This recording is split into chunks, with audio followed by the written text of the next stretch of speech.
भाइयों 0238 में खरपतवार ज़्यादा होने का कारण ये भी है एक कि भाई इसमें धूप प्रॉपर लगती है, धूप ज़्यादा लगती है। देखो पत्ते की मात्रा कम रहती है तो धूप ज़मीन पर धूप आ जाती है तो खरपतवार को फलने फूलने का मौका मिल जाता है। पहले बीजों में ऐसा नहीं था, वो ढक लेते थे ज़मीन को ऊपर से तो खरपतवार इतना नहीं मोल पाता था। ये देखो आप, तो ये छिद्दा रहता है, इसे हवा धूप अच्छे से लगती है तो खरपतवार को भी लगती है। भाइयों नमस्कार, स्वागत है आपका एक और नई वीडियो में। तो भाइयों आज चर्चा करते हैं गन्ने के बारे में, क्योंकि गन्ना बुआई का सीज़न आ गया आगे और जो पौधा गन्ना हमारा है उसकी कटाई का भी काम चल ही रहा है। तो 38 बीज है, 238 ये प्लॉट अपना। तो लगभग अब भी 90% जो गन्ना है वो 238 ही है, पश्चिम उत्तर प्रदेश अपने क्षेत्र की हम बात करें तो। और भाई जब अब से 10-15 साल पहले 38 आया, ये 2010 के आसपास हमारे क्षेत्र में आया यहाँ ये, तो कई सारी चीज़ें लेकर आया ये। उससे पहले इन चीज़ों को कोई जानता नहीं था, तो अपने साथ बहुत सारी चीज़ लेकर आया। सबसे पहले टॉप बोरर लेकर आया, पोगा बोइंग लेके आया, रेड रोट लेके आया, उसके साथ पैदावार भी लेकर आया। किसान की पैदावार भी बढ़ी और पैदावार बढ़ने के साथ साथ उसे आर्थिक लाभ भी हुआ। तो अब जब 10-15 साल का इसे समय हो गया चलते चलते, तो ये डाउन की तरफ चला गया गन्ना, नीचे की तरफ।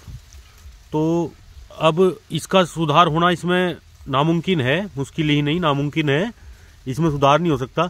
तो नया बीज जब तक आए उससे पहले हमें इसे बचाए रखना होगा।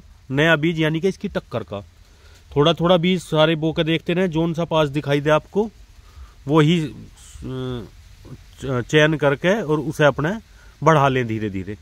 तो आज बात करेंगे गन्ने के खरपतवार के बारे में, क्योंकि जो खरपतवार है ये भी 38 बीज ही लेके आया। आप कहेंगे कि खरपतवार तो पहले से होता रहा, पहले से बिल्कुल होता रहा, पर आपने देखा होगा कि पौधा गन्ना हम जब बोते थे उसकी कटाई से पहले तो उसमें इतना खरपतवार नहीं होता था जितना अब होने लगा। जबकि अब आप देखो कि अब जुताई गहरी कर रहा है, क्योंकि बड़े ट्रैक्टर हो गए। पहले ट्रैक्टर इतने बड़े नहीं थे, कुछ नहीं था, तो उसके बाद भी खरपतवार इतना क्यों हो रहा है? तो इसका सबसे बड़ा जो मुख्य कारण है मेरी नज़र में वो है फसल चक्र टूटना। यानी कि जो फसल का चक्र है वो टूट गया और जो खरपतवार है इसमें बढ़ोतरी होगी।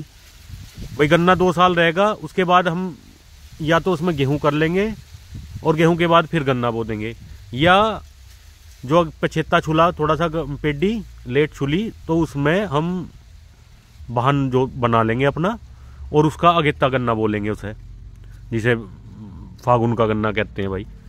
तो टाइम तो जुताई तो हम गहरी कर रहे हैं, सारा कुछ कर रहे हैं, चीजलर हो, किसी के पास प्लाऊ हो, किसी के पास हैरो हो, अपनी पूरी मेहनत कर रहे हैं किसान, पर फिर भी खरपतवार को रोक नहीं पाते। इसीलिए नहीं रोक पाते कि फसल चक्र खत्म हो गया। तो फसल चक्र अपनाना तो मुश्किल सा ही है, क्योंकि गन्ने की बेल्ट है तो गन्ने पे ज़्यादा विश्वास है और विश्वास रहना भी चाहिए, क्योंकि और फसलों का भरोसा नहीं। आज तो रेट सबके हाई हैं फसल के, यानी कि हम धान की बात करें या गेहूं की बात करें तो कभी समय ऐसा भी आता है कि पिट जाता है वो। इसमें क्या है कि गन्ना का एक फिक्स भाव हो गया, हमें यही रेट मिलेगा। तो भाई खरपतवार के लिए दवाई कौन सी चयन करें? बात चल रही है खरपतवार की। खरपतवार क्योंकि अब पौधा गन्ने का कटाई का समय आ गया तो खरपतवार निकलेंगे इसमें। अगर आपने ऐसे ही छोड़ दिया ये तो इसका बहुत बड़ा नुकसान उठाना पड़ेगा, ये काबू में नहीं आएगा। उधर तो काम का समय चल जाएगा, उधर पेडी में खरपतवार चढ़ जाएगा। तो कोशिश ये रखें गन्ना छुलाई से पहले, जिस खेत में छुलाई लगने वाली हो उससे 5-7 दिन पहले, 10 दिन जैसा भी किसी का समय लगे, उससे पहले उसमें खरपतवार नाशक स्प्रे कर दें अवश्य। आप अगर छोड़ देंगे इस चीज़ को, ढीले में ले लेंगे, तो आगे इसके नुकसान आपको पेडी गन्ने में उठाने पड़ेंगे। कम से कम 10 से 20 कुंटल प्रति बीघे का नुकसान होगा इसमें। और अगर आपने ये काम कर दिया पहले ही तो आपको एक तो सिरदर्दी से बचोगे आप, गन्ना साफ निकलेगा। तो आज इसी क्षेत्र में चर्चा करने के लिए हम लेकर आए हैं भाई दवाइयाँ, ये जोन सी हम स्प्रे कर रहे हैं। तो पहले नंबर पे लिए हमने जूरा में होता है 2,4-D मिथाइल अमीनो साल्ट, ये होता है 58%। ठीक है, कोई सी भी कंपनी की आप ले लो, इसमें हर्बिसाइड है ये।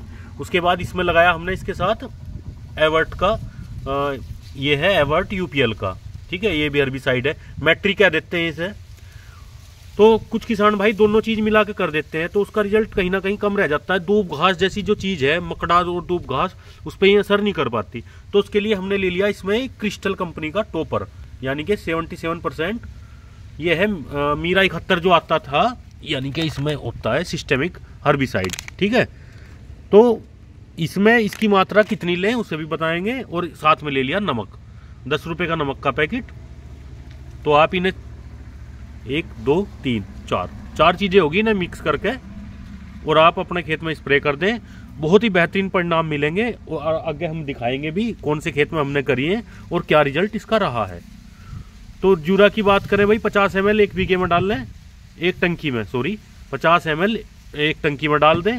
और उसी हिसाब से ये 10 बीघे में डाल लें आप एक खुराक, यानी कि 1 लीटर जूरा, 1 पैकेट यूपीएल का, इसका एवर्ट जो हर्बिसाइड है, मेट्रीब्यूजन, और 1 पैकेट ही राउंड अप का, राउंड अप कह सकते हो आप इसे, क्रिस्टल कंपनी के लिए हमने कोई सी भी ले सकते हैं। और उसके बाद नमक का 1 पैकेट। नमक का काम रहेगा कि उसे गलावट सी जल्दी कर देगा उसमें, यानी कि रिजल्ट इसका 100% मिल जाएगा आपको, और खरपतवार का बिल्कुल विनाश हो जाएगा। और कोशिश करें करने का तरीका भाइयों, सबसे अच्छा तरीका ये वाली मशीन है, बैटरी स्प्रेयर। बैटरी स्प्रेयर का ये फायदा रहेगा कि आपके कोनों कोनों तक पहुंच जाएगा। ये कुछ भाई पेट्रोल वाली से भी कर रहे हैं, देखो मजबूरी में सारा काम करना पड़ता। जो इसके परिणाम मिल जाएंगे वो आपको पेट्रोल वाली के नहीं मिलेंगे, क्योंकि उसका प्रेशर ज़्यादा होता है, जल्दी उसे ख़त्म कर देती है टैंक को, और उतने बेहतर परिणाम नहीं मिलते। इसे कोशिश रखें भाई अपने आप कर लें, नहीं मजदूरों से करवाएं तो कम से कम निगाह ऐसी रखें कि कहीं बचे ना, चूके ना। तो हमने इसमें करी थी स्प्रे भाइयों 4 दिन पहले, आधे खेत में, 8 बीघे के आसपास का खेत है, तो आधे खेत में 4 दिन पहले करी थी। आज फिर दोबारा करने आए हैं, क्योंकि समय नहीं लगा 4 दिन बीच में। तो 4 दिन पहला रिजल्ट देख लो आप। पहले तो काफ़ी था इसमें ये जो कई तरह का खरपतवार, और बिल्कुल नष्ट हो गया है। देखो जो हल्का था वो तो ख़त्म हो गया, और जो ये वाला बचा हुआ नीला फूल कहते हैं हमारे यहाँ इसे, मलाई वाला घास, नीला फूल, आपके यहाँ क्या कहते हैं वो भी कमेंट करके बताइए।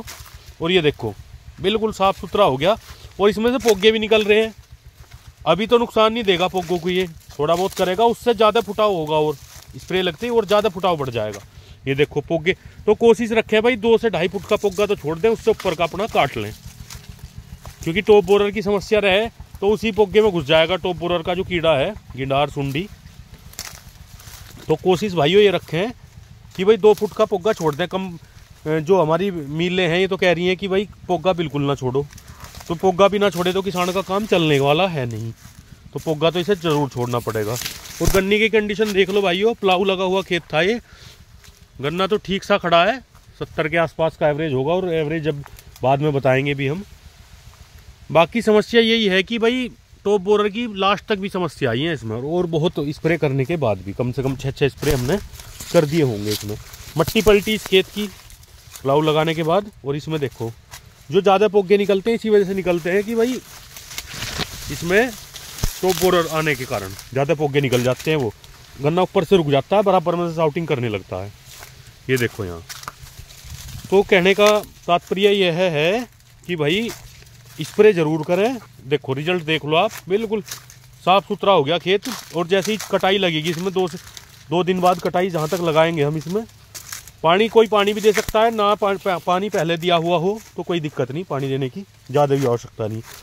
ज़्यादा पानी भी रेड रोट का कारण बनता है भाइयों, इस पर आप भी ज़रूर राय दें कि बनता है या नहीं। हमें तो ऐसा ही लगा कि ज़्यादा पानी भी रेड रोट का कारण बनता है। तो वीडियो जैसी भी लगे कमेंट करके ज़रूर बताएं, और ऐसी जानकारी से भरी शानदार वीडियो देखने के लिए चैनल सब्सक्राइब करें। वीडियो पसंद आए तो लाइक भी कर सकते हैं। इसी के साथ जय जवान जय किसान।